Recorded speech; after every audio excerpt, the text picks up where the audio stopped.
Hello. Light cure রেস্টোরেশনের ক্ষেত্রে একটি caries হওয়া দাঁতের কিন্তু প্রথমে ক্যাভিটিটাকে ভালো করে প্রিপারেশন করার পর সেই দাঁতটাকে বা সেই ক্যাভিটিটাকে খুব ভালো করে এচিং করা হয়। আর এই এচিং করা হয় কিছু তার বিশেষ কারণ আছে। সেই কারণগুলি হচ্ছে, এচিং করলে প্রথমত সারফেস এরিয়া মোটামুটি 2000 টাইমস বা 2000 টাইমস কিন্তু বেড়ে যায়।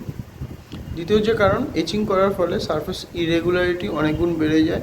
এর ফলে মেকানিক্যাল ইন্টারলক কিন্তু অনেক বেটার হয়। তিন নম্বর যে কারণ, সেটি হচ্ছে এচিং করার ফলে অ্যাডাপ্টেশন, অর্থাৎ হচ্ছে ট্রু সারফেসের সঙ্গে লাইট কিওর মেটেরিয়ালের যে অ্যাডাপ্টেশন সেটা অনেক বেটার হয়।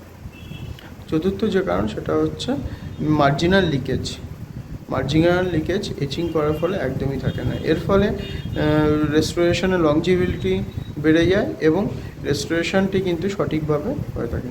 আর এই কারণগুলোর জন্যই আমরা সকল ডেন্টাল সার্জনরা কিন্তু লাইট কিওর ট্রিটমেন্ট করার প্রথমেই কিন্তু সেই দাঁতটাকে খুব ভালো করে 37% ফসফরিক অ্যাসিড দিয়ে এচিং করে থাকি। ধন্যবাদ। আশা করি ভিডিওটি অনেকেরই ভালো লাগবে। বাই।